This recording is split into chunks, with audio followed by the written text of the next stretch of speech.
Boa noite a todos. Vamos dar continuidade ao seminário BBM 10 anos, uma biblioteca viva. Com a mesa agora, os desafios das bibliotecas digitais de obras raras. Eu chamo aqui para compor a mesa o Miguel Arellano, da Rede de Preservação Digital do IBICT, a rede cariniana.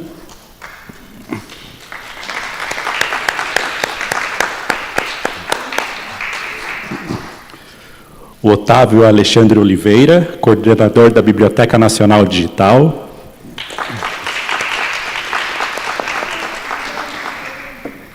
E a Catarina Segato, do CETIC BR.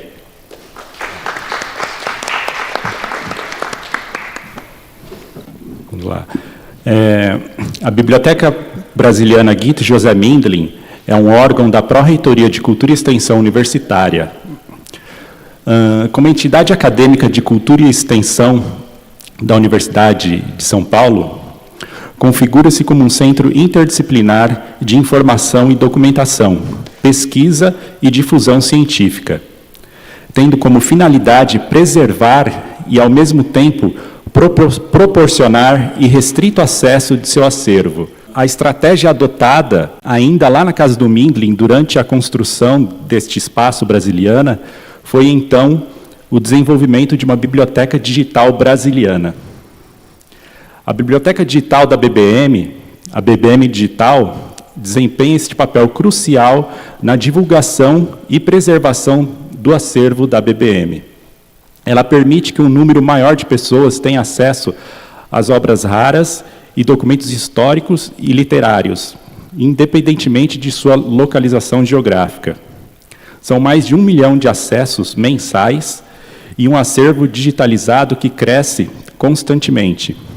Hoje temos quase 4 mil itens digitalizados que seguem diretrizes internacionais de curadoria e digitalização. Todo esse trabalho, né, eu agradeço a toda a equipe que ajudam a desenvolver e a manter a BBM Digital, né. Vou citar aqui as bibliotecárias Jeane e Eliane, a Andréia, do Laboratório de Conservação, o Johnny, do Laboratório de Digitalização, o Francisco, nosso analista de sistemas, e a todos os bolsistas e estagiários que nos auxiliam, e também a todos aqueles que já passaram aqui pela BBM. Vamos começar, então, com a Catarina. A Catarina é doutora em Administração Pública e Governo pela Escola de Administração de Empresas de São Paulo, professora do mestrado profissional em Gestão e Políticas Públicas na FGV e no programa de pós-graduação em Políticas Públicas da Universidade Federal do ABC, analista de informação no Centro Regional de Estudos para o Desenvolvimento da Sociedade da Informação, o CETIC BR. Realizou pós-doutorado no Centro de Estudos da Metrópole, na Johnson Soyama Graduate School of Public Policy, na Universidade de Regina. Atuou como pesquisadora no Centro de Estudos em Administração Pública e Governo, tem experiência em administração pública e políticas públicas, a partir do estudo das relações intergovernamentais e burocráticas das relações entre Estado e sociedade nas políticas sociais, principalmente na educação e na saúde e no plano subnacional. Bom, está funcionando? Agora sim. Obrigada, Rodrigo, e, enfim, eu agradeço a oportunidade de participar dessa mesa. Eu, enfim, estou aprendendo bastante hoje, com certeza vou aprender nessa discussão e nesse debate sobre digitalização. Então, sou pesquisadora do CETIC, como o Rodrigo já apresentou, e o CETIC realiza diversas pesquisas sobre o uso das tecnologias no Brasil em várias áreas, e a gente tem uma pesquisa específica sobre a cultura. O CETIC está dentro do NIC.br, que é uma organização da sociedade civil, mas que é como se fosse um braço executor do CGI, que é o Comitê Gestor da Internet do Brasil, que estabelece diretrizes sobre o uso da internet no país. Então, enfim, essa pesquisa aqui é uma das pesquisas que a gente realiza, e ela é uma pesquisa amostral, mas é nacional, então ela é representativa do país inteiro. A gente realiza pesquisa por telefone. É um questionário, então, aplicado com 7 tipos de equipamentos culturais.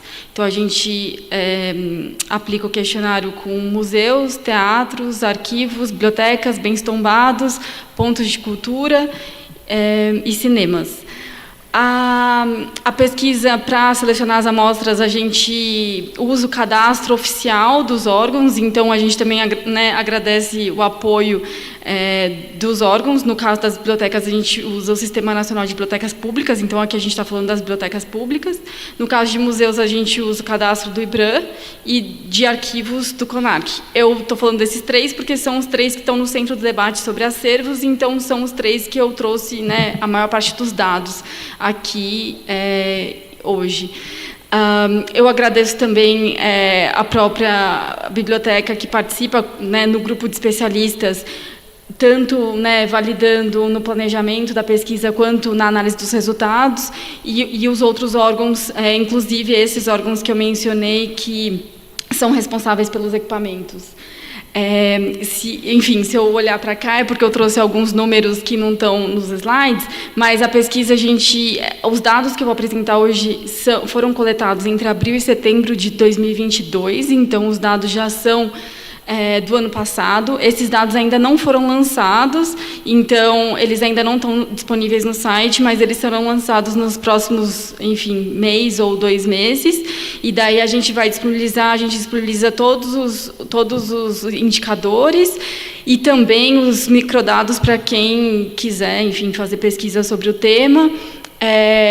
A gente também vai lançar uma publicação em que a gente apresenta alguns artigos que discutem temas relacionados ao uso das tecnologias pelos equipamentos culturais, e na publicação que a gente vai lançar tem artigos sobre acervos e digitalização de acervos. Então, depois esse tema vai estar sendo debatido nessa publicação.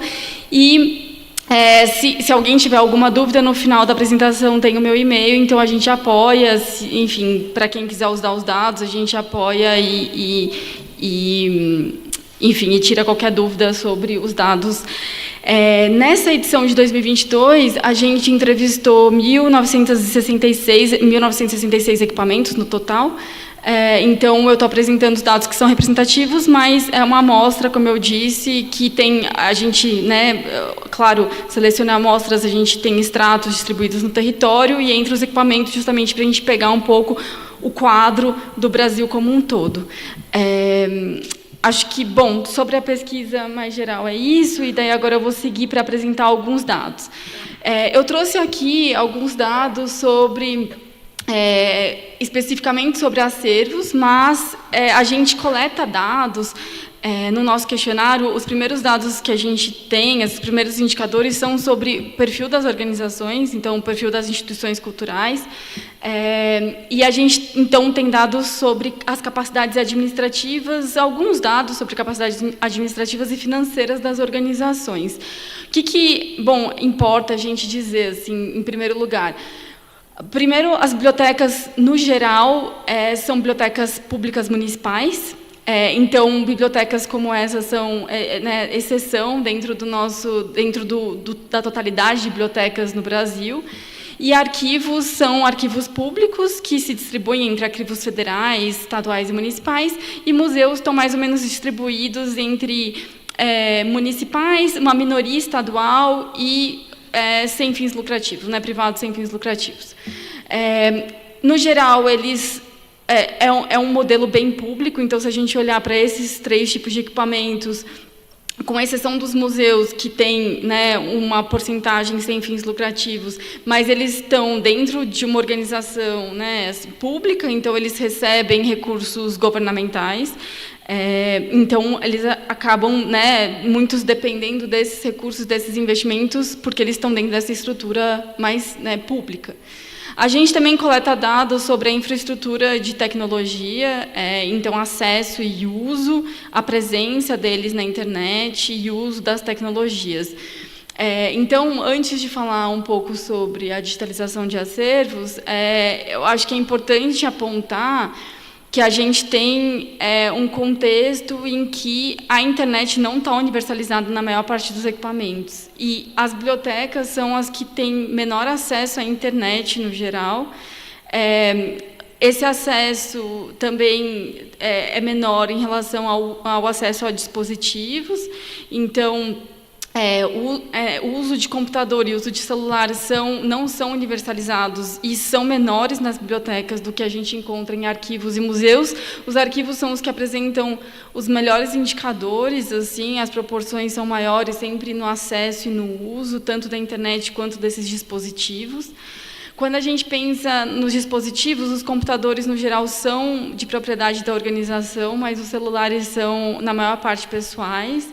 Então, as organizações contam com celulares pessoais para a realização das atividades da própria organização. Então, eu acho que é interessante a gente olhar para esse gráfico, mas pensar que a gente não tem esse acesso universalizado da internet e também do uso dos dispositivos. Antes de falar sobre acervos, tem uma discussão importante para a gente, que é uma discussão de inclusão digital, e como as bibliotecas são as que estão mais distribuídas e capilarizadas no território, seria importante que essas bibliotecas tivessem acesso e disponibilizassem Wi-Fi gratuito para a população, assim como disponibilização de computadores gratuitos, porque elas poderiam ser centros de políticas de inclusão digital. Mas a gente percebe, então, que esse não é o cenário, porque quando a gente pergunta sobre presença de Wi-Fi, disponibilização de Wi-Fi e disponibilização de computador, essas proporções são ainda menores. Então, a gente tem uma concentração regional dos equipamentos, e mesmo aqueles, como as bibliotecas que estão mais distribuídos, esse papel de inclusão digital ainda é bem limitado. E isso influencia tanto o uso que elas vão ter, então o uso que esses equipamentos vão ter das tecnologias, então vai influenciar a presença deles online. A gente observa que eles estão muito pouco presentes por meio de websites. As bibliotecas, as proporções são super baixas em relação à presença por meio de website.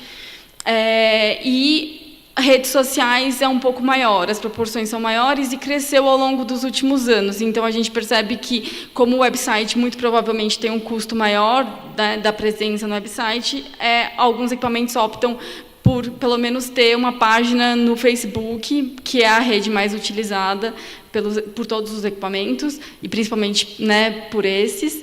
Então, a gente percebe que essa infraestrutura de tecnologias vai influenciar a presença online desses equipamentos e, portanto, vão ter reflexos também sobre os acervos. A gente tem indicadores sobre a presença de acervos, os tipos de acervos de cada equipamento, a digitalização e a disponibilização desse acervo.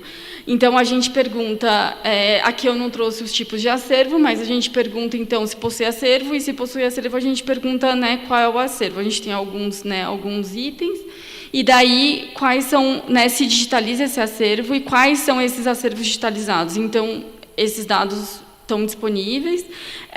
O que a gente percebe é que quase todas as organizações têm acervo, especialmente essas que são as principais, quando a gente está falando de acervo, mas quando a gente vai olhar para as proporções de digitalização e disponibilização do acervo para o público, a gente vai tendo quedas, então as proporções vão sendo reduzidas. Então, se a gente já tem um desafio de digitalização, que está bem evidente no caso das bibliotecas, como eu disse, os arquivos conseguem apresentar proporções maiores de digitalização, a disponibilização para o público é ainda menor e a disponibilização para o público pela internet é ainda menor. Então, é realmente um desafio, a gente percebe aí, só 9% das bibliotecas disponibilizam acervo para o público pela internet. Então, acho que esse gráfico é interessante para mostrar que, ainda que a gente esteja tendo maiores ações para a conservação, não necessariamente essa digitalização está produzindo maior acesso, o que seria super relevante, considerando o que eu falei, de que os equipamentos estão concentrados no território. Eles estão concentrados na região sudeste, um pouco sul e um pouco nordeste. As bibliotecas, como eu falei, são as que estão mais capilarizadas, e daí museus menos, e arquivos estão mais concentrados. Arquivos predomina sudeste e sul. Então, a disponibilização realmente seria bem importante para aumentar esse acesso no território como um todo, mas, como eu disse, a gente conseguiu avançar um pouco mais em relação à conservação do que ao acesso, né? A ampliação do acesso no ambiente virtual. Aqui a gente também pergunta sobre processos de organização do acervo, e a gente pergunta também sobre software usado. Então, a gente pergunta sobre software usado para catalogação. A gente pergunta vários, né, mas incluindo catalogação, e dentro da catalogação a gente pergunta quais são os programas utilizados. E daí eu tenho as porcentagens aqui na minha cola, depois na discussão eu posso passar para vocês, para quem tiver interesse, mas a gente observa que predomina muito o uso do pacote Office.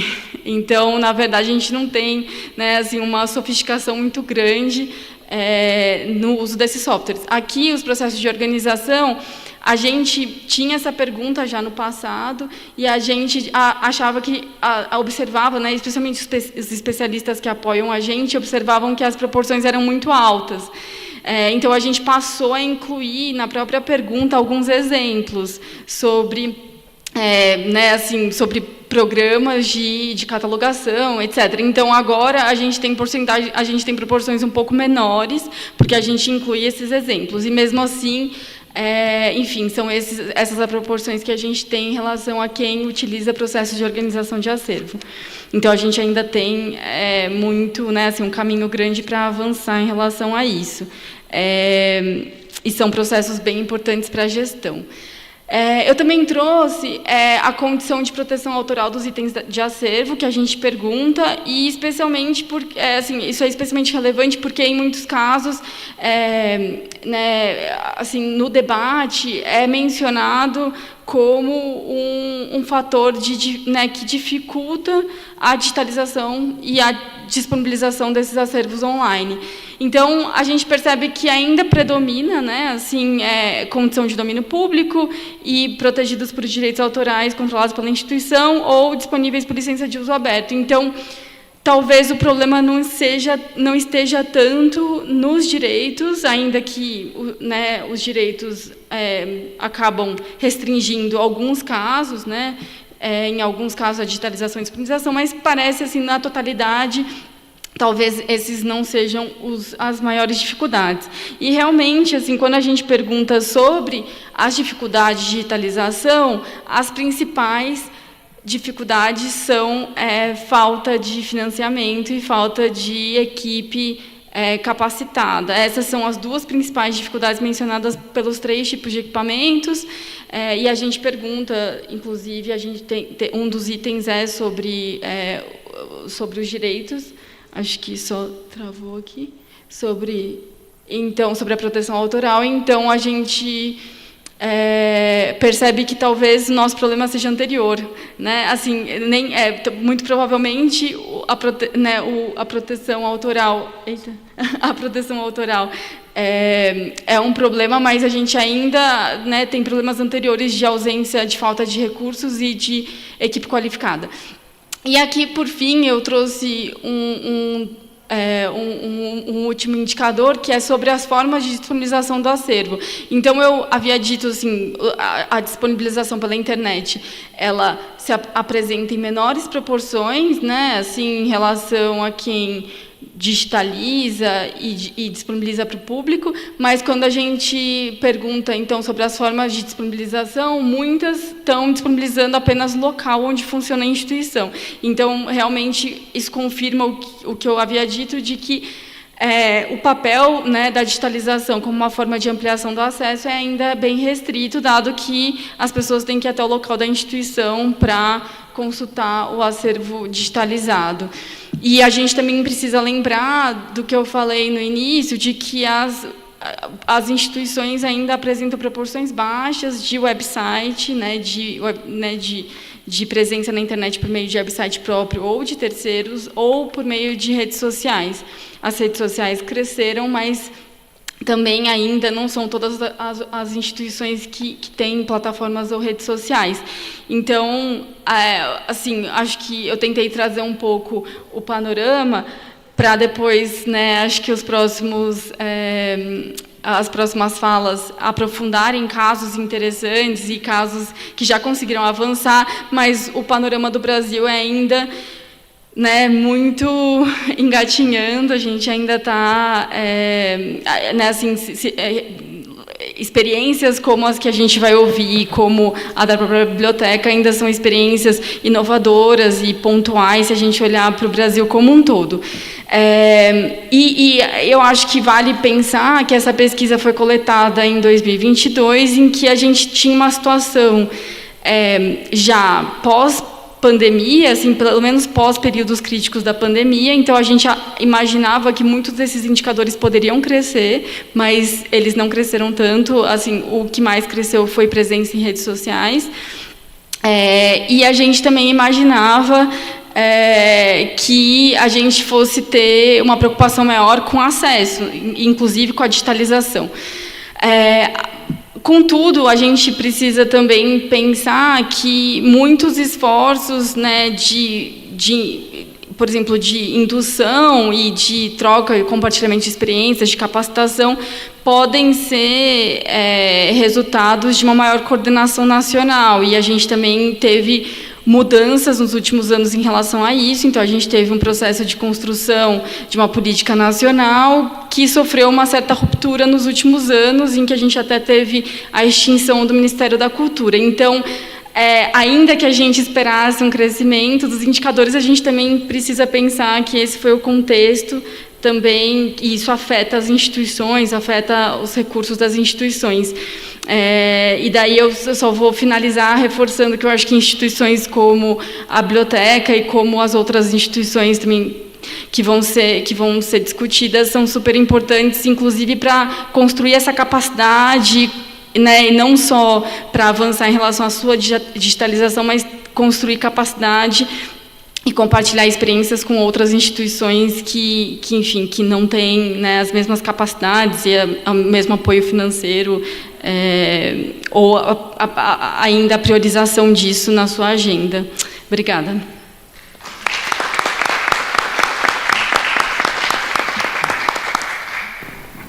Obrigado, Catarina.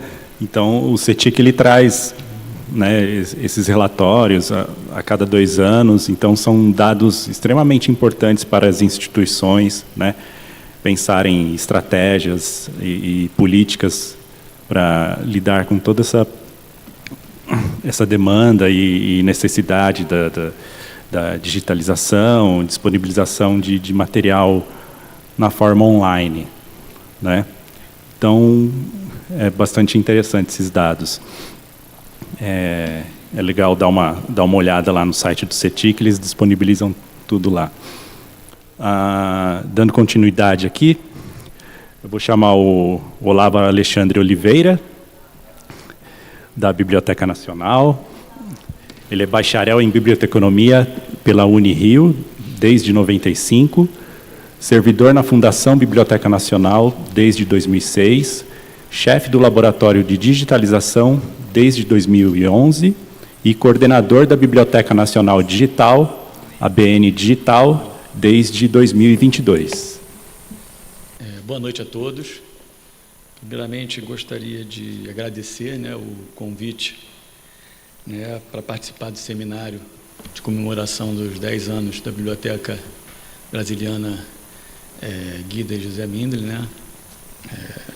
Enfim, como a gente tem um tempo curto aqui para apresentar, eu vou dar um histórico breve da BN Digital primeiro, e depois eu falo sobre a digitalização do acervo raro da biblioteca, que começamos a digitalizar no passado e esse ano.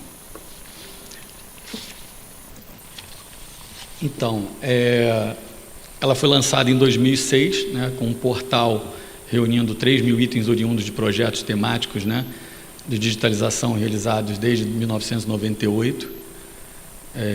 Em 2007, lançamos o primeiro projeto, né, de colaborativo, né, a Rede de Memória Virtual Brasileira.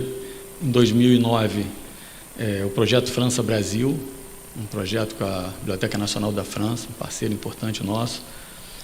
Em 2012, o lançamento da Hemeroteca Digital Brasileira, nosso grande sucesso, né, até hoje, foi iniciado lá. Em 2015, lançamos a Biblioteca Digital Luso Brasileira e da Brasiliana Fotográfica, né? E em 2020, aprovamos a Política de Preservação Digital da FBN, né? E foi um marco importante para a BN, né, para garantir o acesso duradouro do acervo, né, digital, né, com um conjunto de diretrizes para apoiar ações de preservação, né, e sustentabilidade, né. Agora eu vou falar um pouco dos nossos objetivos, né, bem rapidamente. Primeiro, disseminar a memória cultural brasileira, né, difundir as coleções da Biblioteca Nacional, né, diversificando o público, né, enriquecendo-as com as possibilidades de vários acessos, né, de uso, independente da localização geográfica, né. Esse que é o grande sucesso, eu acho, da digitalização, né, hoje em dia, a gente poder alcançar um público no mundo todo, né, e disponibilizar nossas obras. Ser fonte de excelência para a informação e pesquisa, né, preservar a informação através de sua disseminação e auxiliar, né, na salvaguarda do acervo original da Biblioteca Nacional. Que eu coloquei as principais atividades, tá, que a BN Digital, e vou mostrar para vocês aqui. A primeira delas, obviamente, é a digitalização do acervo, propriamente dito, né? Nós fazemos a digitalização do acervo original e microfilmado, né? Nós temos uma atividade de conteúdo, produção e gestão de conteúdos, né? Conteúdos esses inéditos relacionados ao acervo, né? Disponibilizamos através de artigos, dossiês temáticos e exposições virtuais no nosso site, na BN, né? Temos a atividade de gestão de projetos e programas colaborativos, né, com repositórios digitais colaborativos, projetos que integram acervos de outras instituições e as nossas brasilianas, né.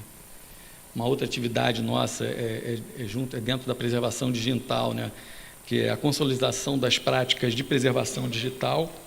Conforme eu disse para vocês no histórico, em 2020, foi apresentada e aprovada a política de preservação digital da BN, né? Muito importante. Em seguida, no ano de 2021, a instituição ela foi criada, né, instituída a Comissão Permanente de Preservação Digital para implementar a política, né, e elaborar o plano de preservação da casa, né? E eu queria pontuar que, apesar dessa atividade começar inicialmente ali na BND, né, ela foi fundamental, ela é fundamental para a instituição como um todo, né, sendo uma atividade transversal, né, e estratégica para a BN, né. A gente até comenta que começou na BND, mas a gente acredita que em pouco tempo a gente vai ter até um setor específico da FBN para cuidar da preservação digital como um todo, né.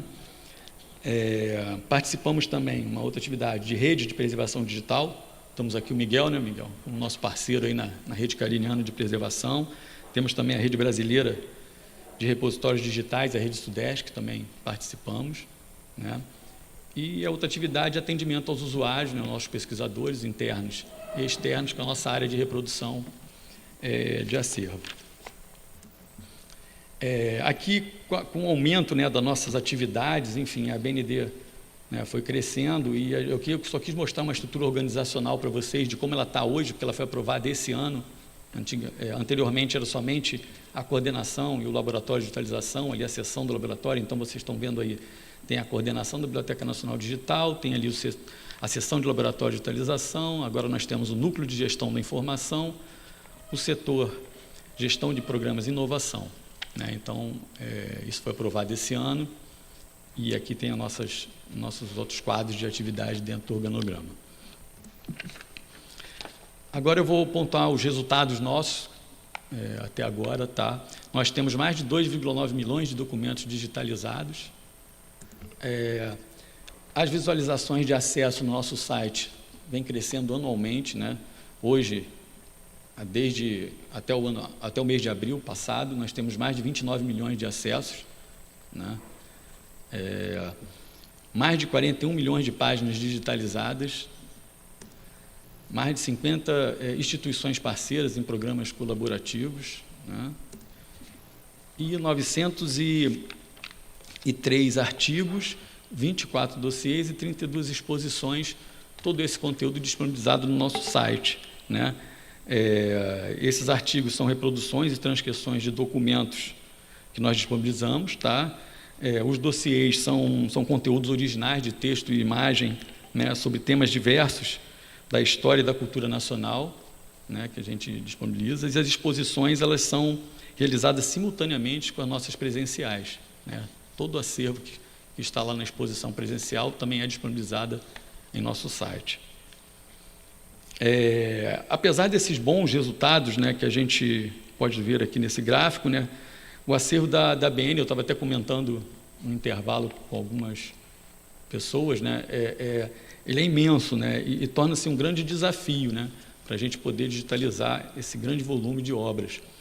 Então, a ABN, pensando nisso, ela pensou, né, e elaborou um plano de ação para a digitalização do acervo raro da Biblioteca Nacional, né? Esse plano estabelece critérios e metas para a digitalização sistemática do acervo para os anos de 2022 e 2023. Tá? A prioridade para o acervo produzido foi entre os séculos XI e XV, e a seleção das obras do acervo de manuscritos e incunábulos sob custódia da FBN. Vou falar mais hoje aqui dos incunábulos, da nossa preciosidade, né? Manuscrito nós digitalizamos ao todo 19 obras nesse período, né, que foi feito o recorte, né, do século XI ao XV. Tá?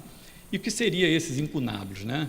Então, aqui eu quis só colocar uma referência a isso, né? São livros impressos no período entre 1450, né, e 1500, data da invenção da prensa de tipos móveis por Johann Gutenberg, né? São considerados os primeiros livros, né, impressos, e possuem grande valor histórico e cultural, né? A origem do termo, né, em latim é incuna, né, que significa no berço, referindo-se assim ao berço da tipografia, né? E um exemplo que eu queria destacar é a imagem que eu coloquei para vocês aí, que é justamente a Bíblia de Gutenberg, ou a Bíblia de Moguntia, né, que nós temos lá na Biblioteca Nacional, de 1462. Como foi formada a nossa coleção, né? A FBN possui hoje 216 títulos, né, de incunábulos, formada a partir do acervo da Livraria de Dom José, em substituição à Real Biblioteca, destruída pelo incêndio causado pelo terremoto de 1755, né, ampliada entre 1770 e 1773, com a doação do bibliógrafo Diogo Barbosa Machado, né, ampliada depois com a proscrição dos jesuítas, foi incorporado parte do acervo do Colégio Jesuíta de Todos os Santos, na ilha de São Miguel dos Açores. Né? Em 1807, com a mudança da corte portuguesa para o Brasil, incorpora a coleção da livraria da Casa de Infantado. Né? As etapas do nosso fluxo de trabalho, né? Como nós desenvolvemos todo esse trabalho de digitalização. Primeiramente, né, levantamento preliminar para identificar os itens já digitalizados. Então, muitas obras já tinham sido digitalizadas, outras tinham sido digitalizadas dos microfilmes, então nós separamos essas obras e digitalizamos novamente aí a partir do original. Né? Depois foi feita uma seleção do material a ser digitalizado. A nossa referência, né, foi baseado justamente nesse catálogo que eu destaco aí para vocês, o nosso catálogo de incunábulos da Biblioteca Nacional de 1998. Tá? Depois, avaliação preliminar, isso foi feito depois uma avaliação preliminar da Coordenação de Preservação da Biblioteca Nacional. com necessidade de, caso que tinha alguma necessidade de intervenção de alguma obra que esteja danificada, foi feita essa intervenção, né? Foi avaliado tudo isso também. O próximo passo, né, foi, obviamente, a digitalização de todo o material e depois a sua publicação. Os resultados, né, até o momento, nós temos 205 obras digitalizadas, ainda faltam poucas obras para serem digitalizadas, algumas em processamentos, né? 63.276 páginas já digitalizadas, né, dos incunablos, e todo esse acervo ele pode ser acessado gratuito no nosso site, né, da BN Digital, já está lá disponível esses incunablos, né? Vocês podem acessar. Aqui eu quis mostrar, né, nosso site, aqui, é o portal onde a gente faz a pesquisa, né, dentro da BN Digital. Você pode fazê-la por busca ali rápida ou busca completa, combinada, né, como a gente fala. Eu quis dar um exemplo aqui da Mogúncia, né, que alguns chamam de biblioteca da Bíblia de Mogúncia ou Bíblia de Gutenberg, né. Então, só fazer vamos ver se vai funcionar. Aqui, ela está aqui, já disponível para todos poderem pesquisar, enfim. A casa já conhece bem esse formato. Aqui na BBM, né, utiliza, eu acho que o mesmo programa que nós utilizamos, né, a ferramenta para disponibilizar a obra nesse formato, tá? Aqui foi só uma... Eu saí agora... voltei. É aqui mesmo? Desculpe. Uhum. Uhum.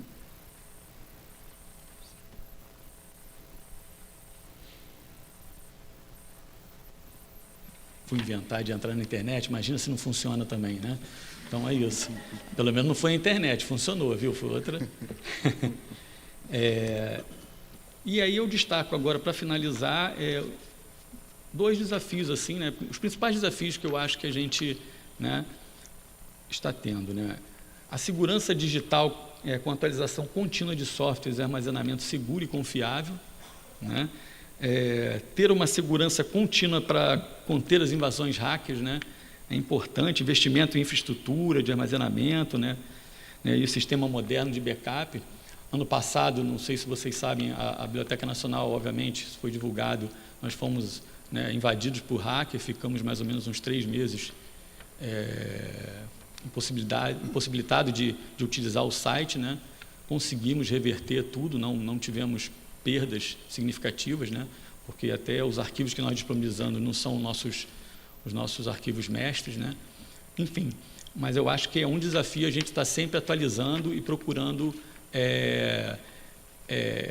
a maior segurança possível dentro das nossas bases para que realmente a gente não tenha retrabalho, enfim, e são obras importantes, né, para toda a sociedade. A gente precisa estar sempre pensando nisso, né, e estar sempre à frente desses hackers, enfim.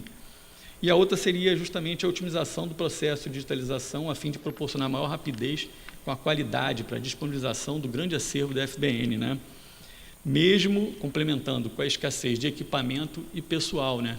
Eu acho que acontece isso em várias instituições, a nossa não é diferente.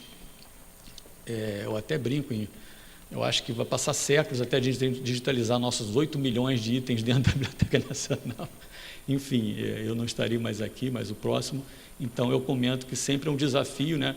E a gente lá na biblioteca tenta otimizar todos os processos de digitalização para que realmente, com qualidade e com maior rapidez, a gente tenta colocar a maior quantidade possível do acervo disponível para todos os pesquisadores, né? Enfim, para o público em geral, né?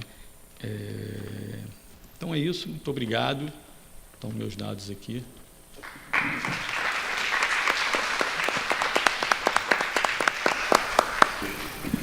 Obrigado, Otávio.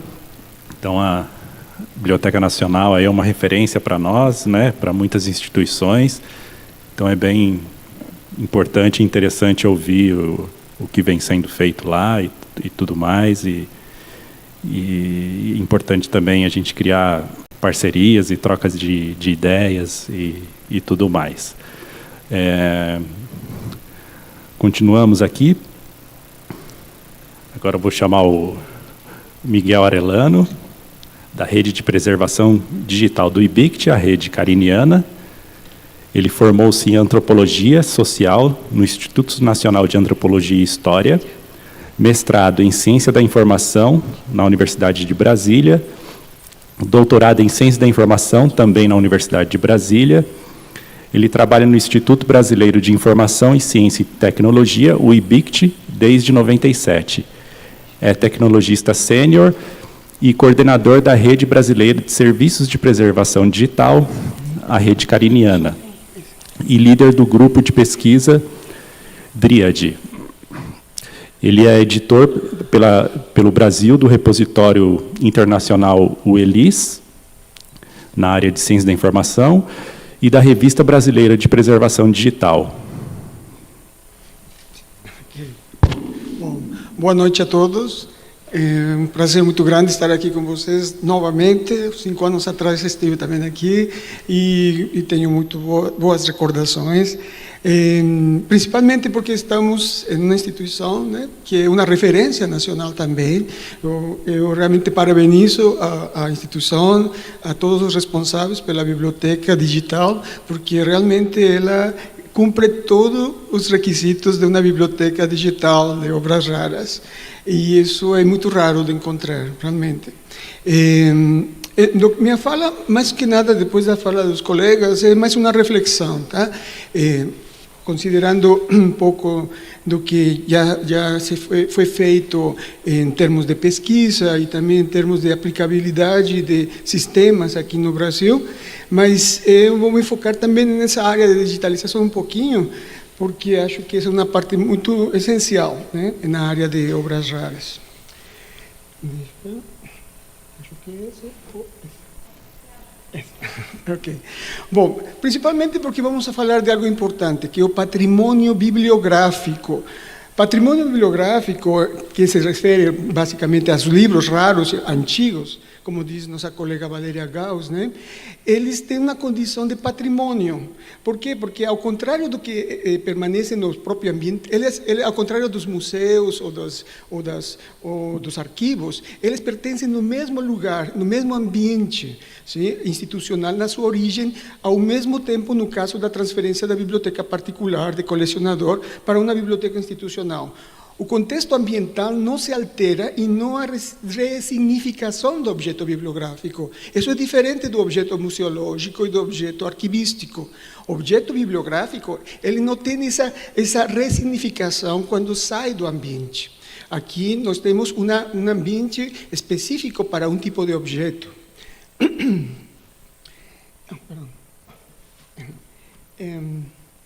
Então, a minha fala é basicamente relacionada com isso, com o patrimônio escrito e iconográfico digital.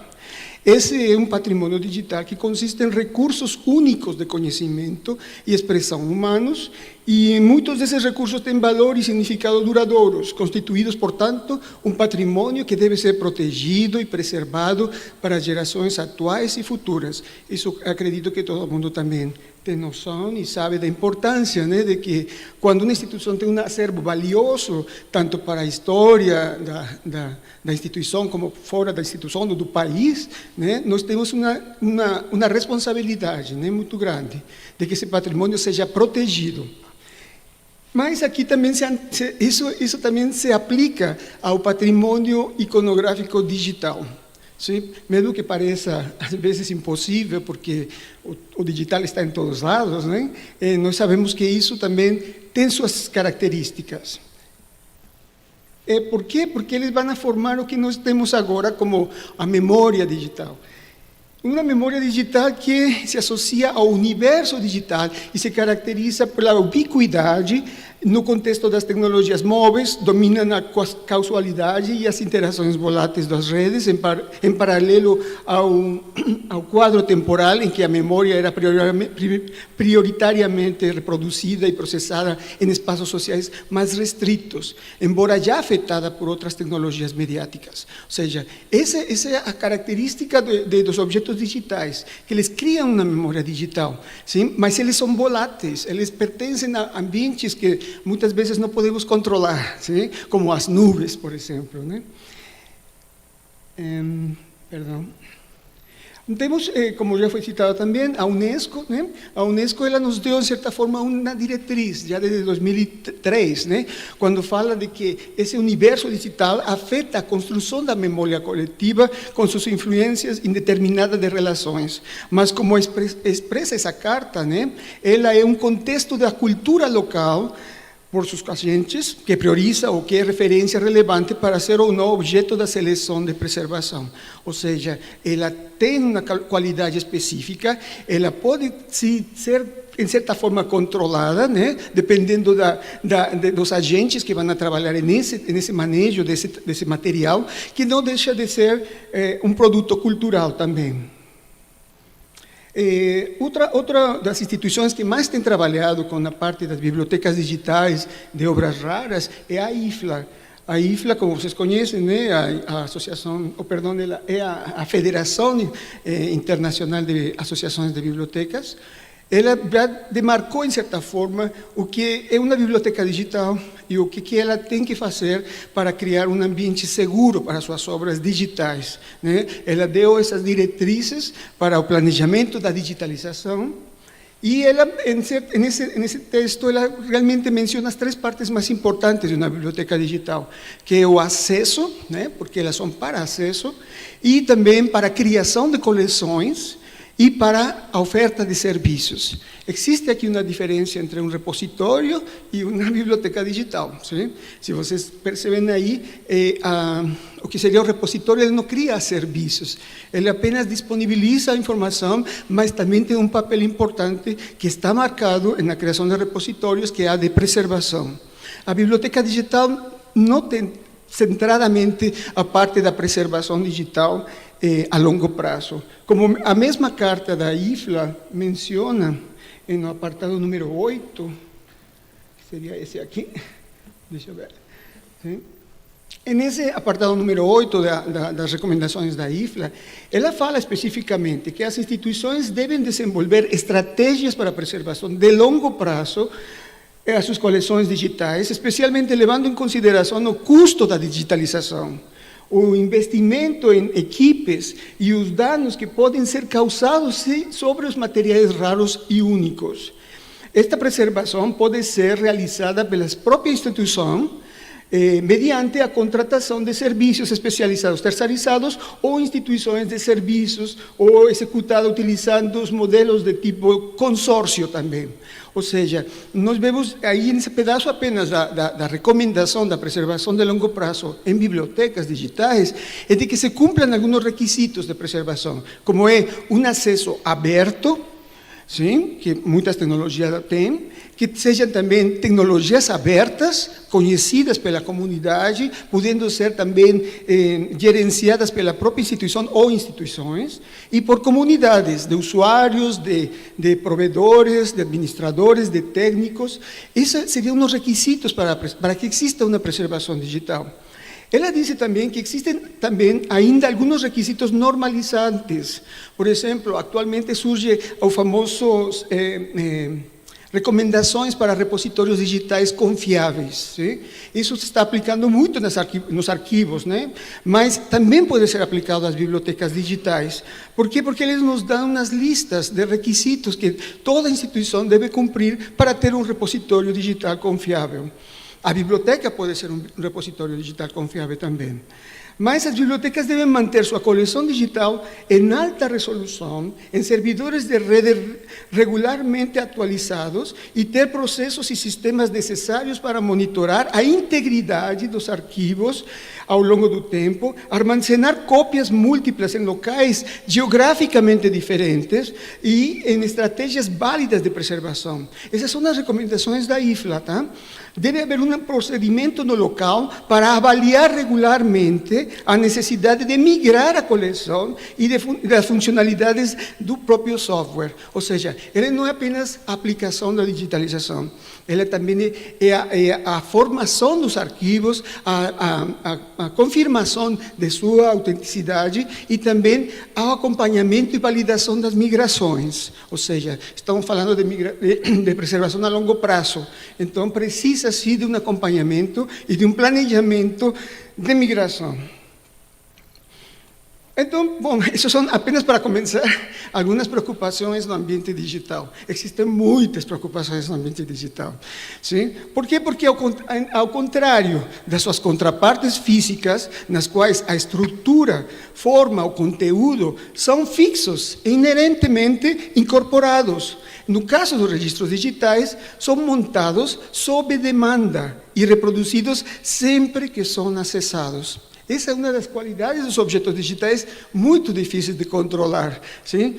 Porque eles vão a depender de um acesso, da forma como foi colocado na internet, da onde que ele está sendo acessado, se está se os metadados apontam para sistemas externos ou internos da instituição. Então, essa é uma preocupação muito grande com relação às bibliotecas digitais e de obras raras também. Perdão. Sim, aqui tem, tá?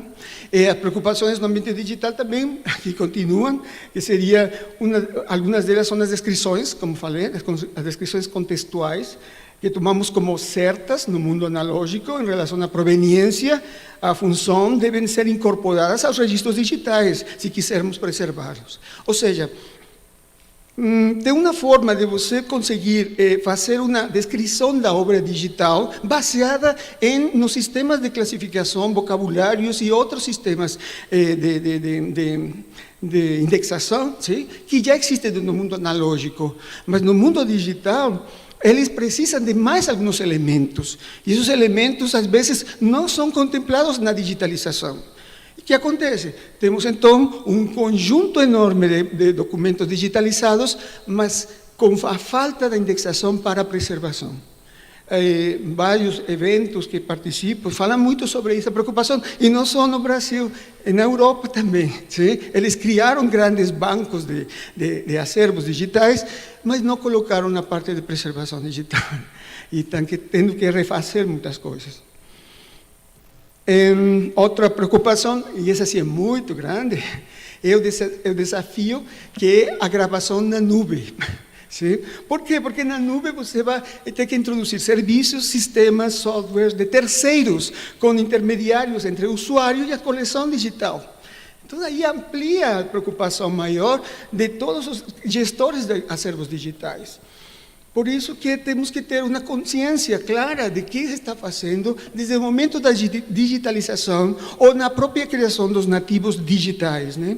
Por quê? Porque eles vão poder ser alterados em diferentes momentos, sim? A parte da gestão arquivística de documentos digitais já tem um controle, mais ou menos, de toda essa cadeia de vida dos objetos digitais arquivísticos.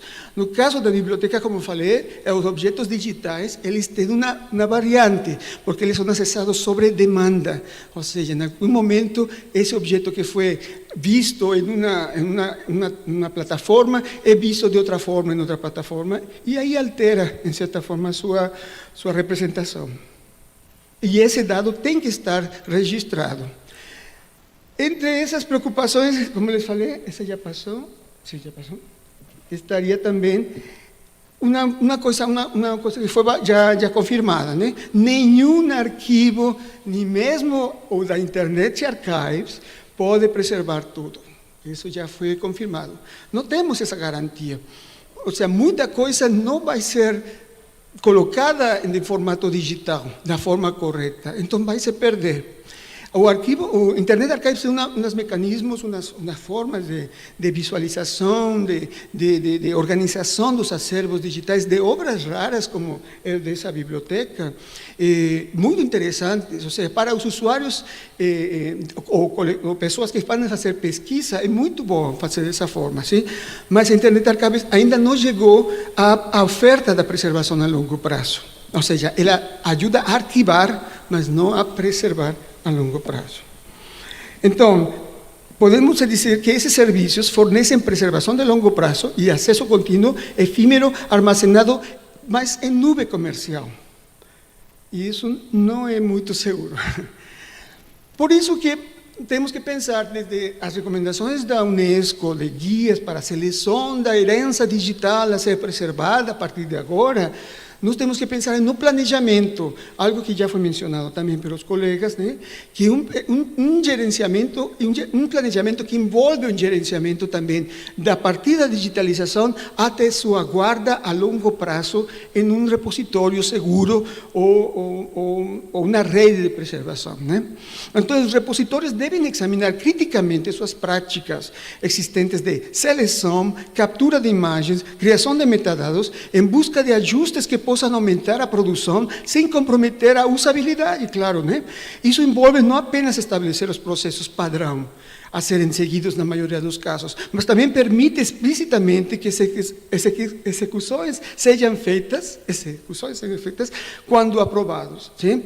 Ou seja, quando você tem já bem feito, desde o momento do início do projeto de digitalização, né? Todo um planejamento da parte da captura, da criação dos metadados, da forma como eles vão ser descritos, tudo isso é básico na hora em que nós vamos a pensar em fazer uma digitalização que sirva para algo a longo prazo. Isso começa basicamente no que seria a política. Toda instituição de obras raras digitais tem que ter uma política de metadados e de digitalização. Por quê? Porque nela vai estar a abordagem que vai consistir em uma de larga escala para metadados, pode ser aplicada na digitalização, tanto de fotografias, diários, desenhos, todos esses acervos, né? Apenas descrições preexistentes dos materiais sem metadados descritivos adicionados no processo da digitalização. Ou seja, tem que ter mais metadados. As descrições existentes podem ser consideradas suficientes para apoiar o uso do material online. Ou seja, quando apenas está pensando no acesso, tudo bem. Mas quando está pensando em acesso a longo prazo, não são suficientes. Para a maior parte do material, isso envolve apenas o título, a data, mas os projetos também podem incluir a prática de criação de transcrições do texto completo. Isso muitos sistemas já fazem também e é muito bom para a recuperação, para a busca, né? Mas um padrão de qualidade de bom o suficiente deve prevalecer ao assumir que os usuários poderão entender os metadados sem edição adicional para a padronização. Ou seja, existe uma preocupação muito grande de que as coisas que estão em uma biblioteca digital sejam acessadas, sim? E sejam também recuperadas de acordo com a capacidade das pessoas de buscar os materiais. Então, muitas das preocupações dos gestores de obras raras é saber como representar a informação, tanto de preservação quanto de acesso, da forma mais simples, mais clara, mais rápida. Por quê? Porque existem já atualmente várias pruebas, vários testes, né? Pesquisas, que trabalham exatamente sobre isso, né? Que alguns problemas que devem ser resolvidos antes da preservação permanente e acessibilidade possam ser alcançados para esses e-books, porque o que se está criando agora são e-books, sim? Ou seja, livros eletrônicos. Nossos livros, nossa incunábula material agora está sendo incunábula digital, de certa forma, né? Todo o que está agora digital pode ser no futuro uma incunábula digital. Para ter sucesso como administradores da história do livro na era digital, as instituições com coleções especiais e obras raras devem começar a incorporar medidas de curto prazo e investigar nossas metas de longo prazo para criar uma infraestrutura estável para essas futuras coleções de e-books. sim? Porque a obra rara hoje vai ser um e-book também, né? Ou está sendo um e-book. E essa é também uma dúvida que existe na comunidade, né, de gestores de obras raras. Sim? Como ensinar essa habilidade de alfabetização de fontes primárias para materiais digitais? Por quê? Porque as pessoas não vão muitas vezes à fonte primária. Nós sabemos que as obras raras muitas vezes são fonte primária de pesquisa, mas as pessoas não sabem procurar. Então precisamos aprender a ler e interagir adequadamente com as obras digitais como objetos de fonte primária, com uma melhor infraestrutura para preservação a longo prazo e acesso a e-books. Podemos ajudar aos usuários das bibliotecas digitais a interagir com esses materiais de forma segura e eficaz. Ou seja, a preocupação se expande, começa a cobrir outros aspectos do uso dos materiais digitais, tanto de obras raras, coleções especiais. Sim? Essa publicação, acho que alguns de vocês já conhecem, né? É uma publicação especializada a revista, né, de obras raras, de livros raros e manuscritos, e lá encontrei, na pesquisa que estava fazendo, um texto da Jennifer Stanner, que fala especificamente sobre metadados de preservação digital para obras raras ou coleções especiais. E a tradução está aqui, mais ou menos, e eu queria apenas assinalar para vocês isso, que as pessoas esperam encontrar arquivos e coleções especiais na web, aberta, usando as mesmas técnicas que usavam para encontrar outras coisas e esperam resultados abrangentes. Ou seja, os usuários da internet não estão sabendo procurar as coisas. Então, eles estão fazendo o quê? O que fazem no Google, uma busca rápida e querem encontrar tudo da forma rápida. Como é que eles vão fazer isso para encontrar as coisas que são importantes, nas fontes primárias que estão nas obras raras? É a visibilidade desses arquivos, dos manuscritos, das coleções especiais, pode muito bem ter mais a ver com os metadados que criamos do que com a interação que construímos. Muitas vezes nos preocupamos com a interface, mas a interface não é tudo. A busca é importante, sim?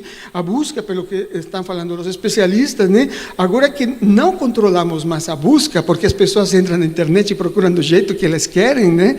Nós temos que construir metadados seguros, metadados claros, que sejam algo que possa ser entendível. E os metadados de preservação, mesmo que para os usuários externos não entendam, para o usuário, para o gestor da biblioteca, ele tem que entender quais são esses metadados, até onde vai a descrição de uma obra rara, de uma coleção especial, que possa ser entendível no futuro pelos próximos gestores. Então, como diz aqui, muitas maneiras os metadados agora são na interface, na internet. Então, esse é o papel mais importante na digitalização, que começa na digitalização e que vai além de todo o papel que as bibliotecas digitais de manuscritos e obras raras estão realizando e vão realizar no futuro, né? Eles vão ser centros que abrigam os equipamentos e empregam a expertise necessária para recuperar e migrar dados de equipamentos que no momento vão ser equipamentos antigos, né? Eles precisam empregar arquivistas, curadores que possam selecionar, operar e talvez até projetar dispositivos eletrônicos para ler formatos de mídia antigos e preservar bits com segurança. Esse é o papel das bibliotecas digitais, dos responsáveis das bibliotecas digitais, que eu acredito que devemos pensar daqui para frente, mais um pouquinho, né? Eu sou representante do Instituto Brasileiro de Informação, Ciência e Tecnologia, temos uma rede de preservação digital, a Cariniana. Nela nós estamos pensando, né, nessas partes que envolvem os acervos digitais, e é uma tarefa contínua, né? Uma tarefa contínua que precisa de planejamento, de políticas, de requisitos técnicos, de verificação, de arquivamento, armazenamento, reuso dessa informação, né? Assim como a formulação de serviços de preservação dentro das instituições, que colaboram com a organização de acervos digitais e também de instituições que colaboram. Nesse caso, nós fazemos isso com as instituições parceiras da Cariniana. Temos alguns eventos também. Eu queria convidar vocês para participar do Seminário Internacional de Preservação Digital. Vai ser no mês que vem, no Rio de Janeiro. Também vai ser transmitido pelo YouTube. Sim? E estamos aí para qualquer dúvida. Muito obrigado.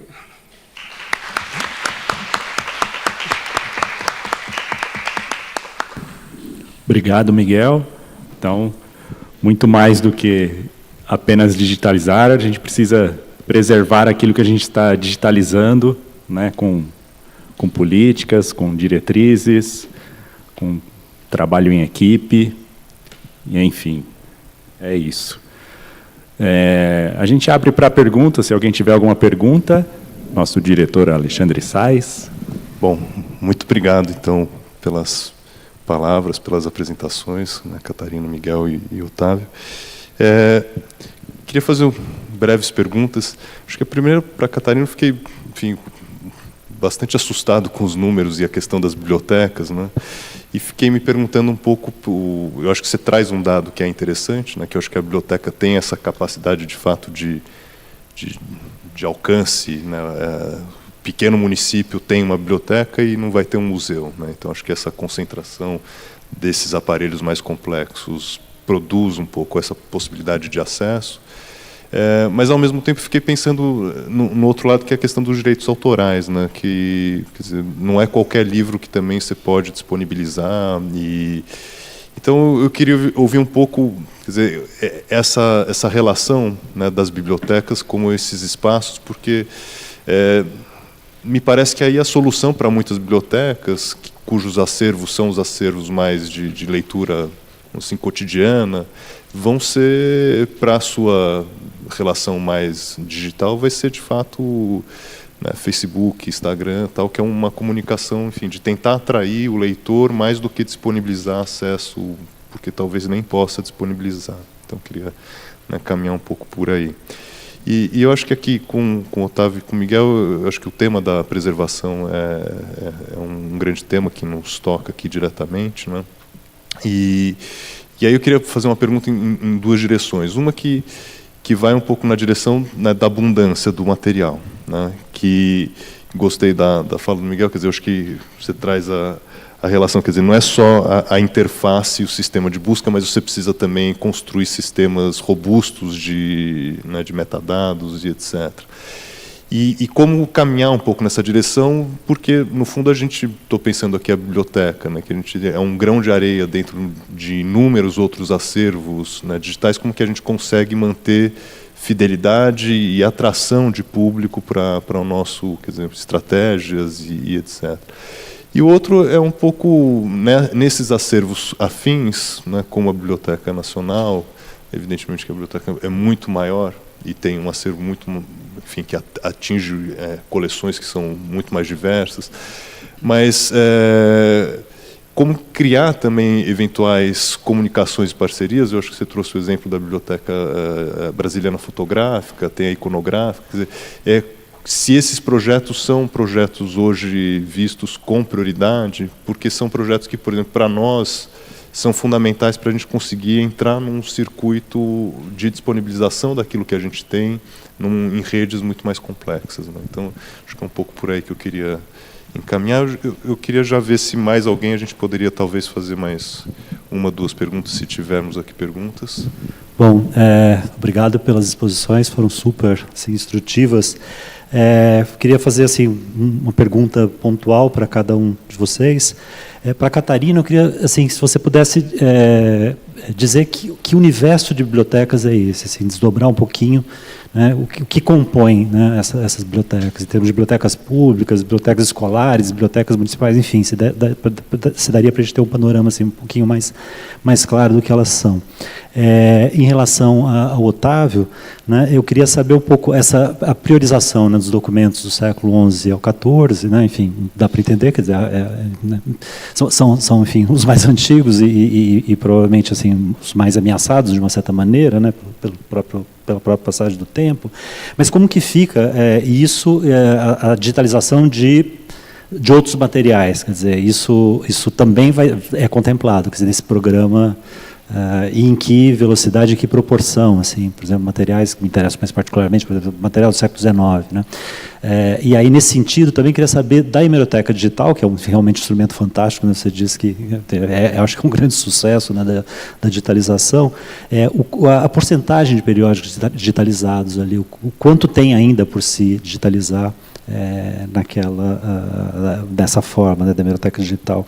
E para o Miguel, tenho duas perguntas assim, pontuais. Existe algum tipo de coisa no sentido de uma espécie de certificação, né, de digitalizações de obras raras? Quer dizer, existe alguma coisa nesse sentido que possa garantir, por exemplo, para o usuário, se aquilo, né, qual que é a integridade daquele material, ou a qualidade, né, dos metadados, se existe alguma coisa nesse sentido? Quer dizer, porque, né, a internet, a digitalização, comporta qualquer coisa. De repente, você pode estar na ilusão de que você está diante de um objeto e você não está, né? Ou aquilo está faltando uma parte, quer dizer, ou aquilo está adulterado, né? Eu queria saber se tem alguma coisa nesse sentido. E o que seriam as grandes referências hoje, né, de biblioteca de obras raras digitalizadas que cumprem, digamos assim, esses protocolos, né, isso que está sendo, né, colocado pela Unesco, enfim, por outros protocolos de digitalização de acervos. Então, seria isso. Não sei se tem mais alguma pergunta. Oi, o Rodrigo tem. É o Júlio aqui no YouTube. Para o Otávio, mais especificamente, o professor Alexandre até abordou um pouco. No contexto de disseminar o acervo digital por meio das políticas de preservação, se existe alguma estratégia que inclui práticas de marketing digital.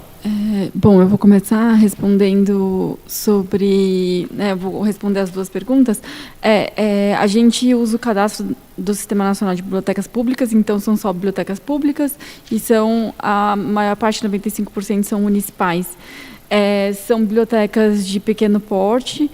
No geral, elas têm 90% têm de 1 a 9 pessoas remuneradas, então, enfim, né, é pequeno porte, e tem 11% aqui que conta com voluntários de 1 a 9, 12% conta com 10 a 50 voluntários, mas 76% conta com nenhum voluntário. Então, basicamente, muito provavelmente são funcionários públicos, ou indicados, ou concursados, mas, né, é um pouco esse o quadro. Durante a realização da pesquisa, a gente enfrentou dificuldade tanto com as bibliotecas quanto com os museus de conseguir, né, a gente seleciona uma amostra e a gente, enfim, né, tem que cumprir algumas quantidades de entrevistas espalhadas no Brasil inteiro para a gente conseguir ter essa representação nacional. E a gente enfrentou um desafio porque muitas bibliotecas não fecharam oficialmente, então elas ainda estão no Sistema Nacional, no cadastro, porque a gente, enfim, inclusive dialogou com o pessoal, né, com os servidores do Sistema Nacional, mas elas estavam fechadas em função da pandemia, ou em função também, acho que, desse cenário político, enfim, então, acho que são equipamentos frágeis, né, assim, de pequeno porte, municipais, mas acho que equipamentos que a gente vê frágeis no sentido de que, por exemplo, os efeitos da pandemia afetaram muito mais as bibliotecas do que outros equipamentos que a gente não teve tanta dificuldade. Acho que os arquivos, por exemplo, são equipamentos que a gente não observou tanta, né, os efeitos da pandemia afetando tão fortemente. Então, essa é um pouco a característica das bibliotecas. Como eu falei, assim, como elas estão espalhadas no território, então elas estão mais capilarizadas, e isso tem a ver um pouco com a característica do equipamento, mas também por políticas nacionais enfim, né, tentando ampliar o acesso no país inteiro. Então, dos equipamentos que a gente olha, os pontos de cultura e as bibliotecas são os mais distribuídos no território. E daí, se a gente olhar para as políticas, são os que têm mais, né, políticas nacionais que enfim, induziram um pouco isso. Se a gente olhar para os cinemas, são os que estão mais concentrados, né? Então, acho que a gente não tem uma causalidade, mas a gente pode, acho que tem algum padrão aí. Acho que um pouco sobre o perfil, esse o perfil. Em relação os desafios, a gente pergunta sobre os principais desafios e a gente tem vários itens assim, na pergunta.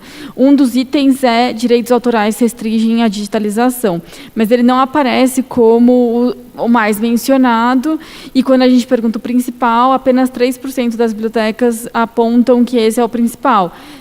Como eu falei, os principais são falta de financiamento, falta de equipe qualificada e depois, em menor proporção, aparece baixa demanda pela digitalização e falta de capacidade de armazenamento ou hospedagem dos materiais digitalizados. Agora, é um survey, né? Assim, é um questionário, acho que também, talvez, estudos qualitativos, né, consigam explicar melhor, mas pode ser que não seja porque isso não é uma questão importante, mas talvez as bibliotecas nem chegaram aí. Então, falta financiamento, falta equipe qualificada para começar o processo ou para ampliar o processo. Então, o problema uma hipótese seria, né, o problema dos direitos não é que não existe, mas ele não é o principal problema, ele não está colocado hoje para as bibliotecas na digitalização. Então, acho que assim, a gente, num survey, não consegue explorar muito em profundidade, mas acho que pesquisas qualitativas podem, talvez, explorar melhor isso. O fato é que elas não apontam isso como a principal dificuldade ou entre as principais dificuldades. E daí, falando um pouco sobre a presença delas na internet, a gente, então, pensando, nem todas necessariamente vão ter como prioridade a digitalização para ampliar o acesso, mas elas vão estar presentes na internet para ampliar o público, né? E daí os autores aí que discutem, né, o uso das redes sociais por equipamentos culturais, mostram que, de fato, né, tem um potencial de ampliação de públicos que não frequentam aquele equipamento, inclusive. Então, museus usam as redes sociais no mundo para, inclusive, alcançar públicos jovens que não frequentam o museu. Mas, quando a gente olha, as bibliotecas, 3% têm um website próprio, 13% usam um website de terceiros, né? Então estão presentes por meio de um website da prefeitura, enfim, de um governo ou de uma outra organização, e só 34% estão presentes nas redes sociais. Então, as redes sociais, né, a proporção é maior, mas mesmo assim elas não estão presentes. Então, quando todos os equipamentos no Brasil estão mais presentes no Facebook. E o Facebook já é uma rede social, a gente olha em outras pesquisas nossas, já é uma rede social de públicos mais velhos, né? Os públicos mais novos estão no Instagram e no TikTok. Então, a gente também tem uma limitação, assim, ainda que elas podem não avançar na digitalização, não parece que elas estão avançando também na presença nas redes sociais para ampliar esse alcance e ampliar né, o público presencial. A gente também coletou dados, e daí depois, quando tiver lançado, que foi a primeira vez a gente coletava dados sobre oferta de formações online, né, à distância, e agora a gente coleta dados sobre todas as atividades que a instituição realiza, então todas que ela responde que ela realiza, a gente pergunta se é realizado presencial, remotamente ou ambos, né, presencial e remotamente. E também a gente não observa uma intensificação das atividades remotas. A maior parte das atividades né, são ofertadas presencialmente, e quando elas são ofertadas ambas, né, então remoto e presencialmente, mas a gente observa que não houve uma migração, como a gente poderia esperar pelo contexto da pandemia, uma migração também para o remoto, então pensando em outras atividades que as instituições né, oferecem, enfim, realizam. Acho que é isso. Obrigada. Então, em relação às parcerias, né, como a gente tem com as brasilianas, o que acontece? Essas parcerias foram feitas, são empresas privadas, né, e toda a sustentabilidade do programa, né, enfim, é feito por elas, né. A gente tem, é claro que os metadados, justamente a parceria com a FBN, justamente no aspecto, no caso com a Biblioteca Nacional Digital, é de manter ali toda a estrutura, né, os metadados, mas os curadores são escolhidos pelas instituições, enfim. A gente pode conversar e tentar ver uma maneira, né, de talvez vocês entrarem numa brasiliana, enfim, numa brasiliana fotográfica, numa iconográfica, enfim. É só a gente tentar reunir e outras instituições parceiras. A gente tem dentro da parceria, dentro lá do contrato, essa possibilidade, né, de outras instituições também aderirem, né? Tanto que são várias instituições que fazem parte da brasiliana fotográfica e da iconográfica, enfim. Tá? Deu para... Isso, justamente, então. Em relação... Qual foi a outra pergunta? Agora foi... Você só me fez uma pergunta, agora, né, foi a sua, né? Como fica... os outros materiais para digitalização. A gente, esse projeto que eu mostrei para vocês, né, na apresentação, né, eu tentei colocar aqui basicamente as obras raras, até porque faz sentido até pelo seminário, foi uma coincidência boa que nós começamos realmente a digitalizar essas obras mais importantes, né, nossas preciosidades, ano passado, né, e esse ano, né, estamos finalizando. Mas, paralelamente a esse projeto, a gente digitaliza todas as obras da BN normalmente, né? A hemeroteca está funcionando, nós temos no laboratório de digitalização, nós temos 7 equipamentos, scanners planetários que a gente utiliza, mais um back digital na área de cartografia que a gente utiliza também. Enfim, então o trabalho é contínuo, né, e não para, né? Há uma equipe de 15 pessoas que trabalham lá no laboratório em 2 turnos. Então a ideia realmente foi a gente pegar essas preciosidades e estar disponibilizando todas elas para o público em geral, né? Como foi bem falado pelo Miguel, e na área de preservação, e como eu coloquei ali também, essa é a importância. Quando você digitaliza, você também, de certa forma, né, está preservando, né, porque você não está dando mais o acesso àquela obra. Imagina, e os incunábulos de 1500 aí que você não tem acesso mesmo, né? Enfim, então a gente foi por esse caminho, tá? Em relação aos títulos, o que eu posso falar para você é que nós começamos a digitalizar, nós temos mais ou menos 8.000, né, títulos já digitalizados, né? Desses todos, uma parte a gente começou também, e isso eu posso dizer que completamente a gente já está finalizando os títulos microfilmados. Então, por exemplo, quando começou o laboratório, eu estou dizendo isso lá do início, eu comecei, quando eu fui para a Biblioteca Nacional, eu entrei diretamente na área da BN Digital, então eu estou lá desde o início. Imagina, você tinha uma quantidade imensa de periódicos que estavam em preto e branco, que era feito com através do microfilme, disponibilizado dessa forma, era a tecnologia da época, e o microfilme, né, para você ler ali o material, aquele periódico, era muito ruim. E os coloridos nem se fala, né? Então a gente perdia muito com isso, né? Então foi feito todo um estudo e foi toda uma seleção desses títulos, né, importantes, que são coloridos, né? E aí nós fomos substituindo todo esse material digitalizado do microfilme para o original, né?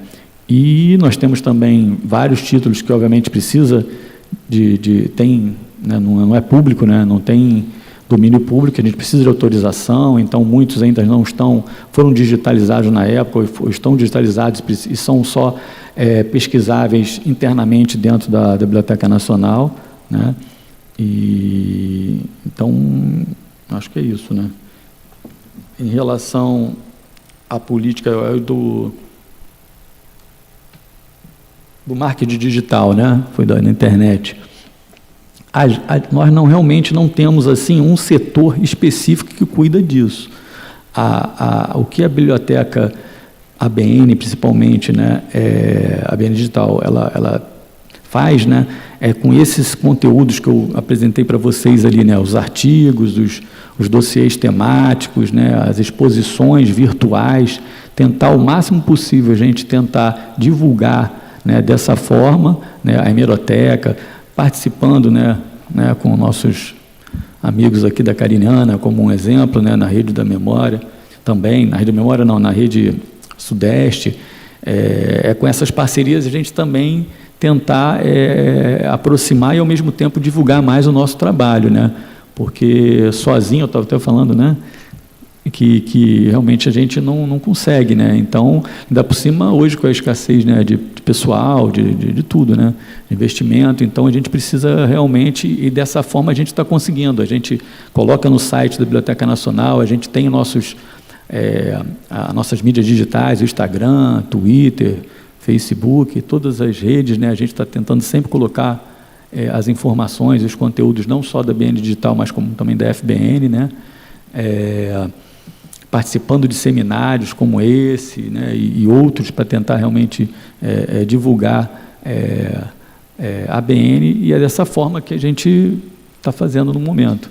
É claro que a BN está sempre evoluindo, a gente está, né, se estruturando, né, e a ideia lá realmente também é montar, né, uma área de marketing digital, de comunicação melhor, para cada vez mais estar acompanhando, né, esse boom todo da internet. Sim, não sei se eu vou lembrar de tudo, mas acho que vou tentar. Em relação à forma como nós poderíamos melhorar, né, fazer uma boa prática da divulgação dos nossos acervos raros, né, mas no sentido de que a instituição, uma única instituição, possa compartilhar suas informações com outras instituições. O que estamos vendo em várias pesquisas é de que o que melhora o acesso a essas obras raras ou a esses acervos únicos de uma instituição é a união com outros acervos da mesma natureza. Então, o que se teria de fazer, em certa forma, que não tem no Brasil, é um agregador de materiais digitais de obras raras, que numa única busca você encontre todos, e que possa, nessa única busca, dizer, olha, essa obra rara está digitalizada na Biblioteca Nacional ou está aqui na Mindli. Sim? Isso eu também ouvi de historiadores. Os historiadores estão também reclamando. Olha, para fazer uma pesquisa na rede, agora tem que entrar em uma base, em outra base, em outra base, e ver qual é a melhor digitalização que se tem. Então, se nós estamos querendo atender um público, não tão só historiador, mas também pesquisador, estudante, temos que pensar na forma de facilitar a busca. E uma das opções que se tem no mundo é a agregação em buscadores unificados ou agregadores. Essa seria uma solução, né? E com relação a assim, como se teria um exemplo, né, de uma boa, um acervo de obras raras digital certificado ou bem organizado, né, como exemplo ou modelo a seguir, né? Isso também depende da instituição, sabe? Nós temos feito essas pesquisas, temos um grupo lá na Cariniana sobre patrimônio, e o levantamento que estamos fazendo são em vários centros, em vários lugares. Por exemplo, existem os sistemas certificadores já na internet, né, como Trax, como Drambora, como Nestor, como vários deles, que neles estão algumas bibliotecas que já foram certificadas. Então, o que a gente está tentando encontrar nessas instituições, quais são as instituições que têm obras raras e que foram certificadas, porque aí a gente vai identificar qual foi o elemento que esses certificadores identificaram que a instituição fez com as obras raras, que é considerado preservável ou bem estruturado. Então, é uma pesquisa que ainda está em andamento, mas temos nossas fontes, que seriam esses sistemas certificadores, seriam também as instituições de obras raras que estão citadas na revista de obras raras e manuscritos, que tem muita instituição que é recomendada lá. E as publicações, em várias bases de dados de publicações científicas, quando você procura por obra rara, você vai encontrar exemplos. Sim, a gente já encontrou muitos exemplos na Índia e onde mais. A Europa tem bastante, está em Estados Unidos também. Não te posso dar os nomes porque não lembraria agora. Mas seria por aí, ou seja, ver os casos de sucesso, né, que existem já certificados. Seria isso. Mais alguma questão?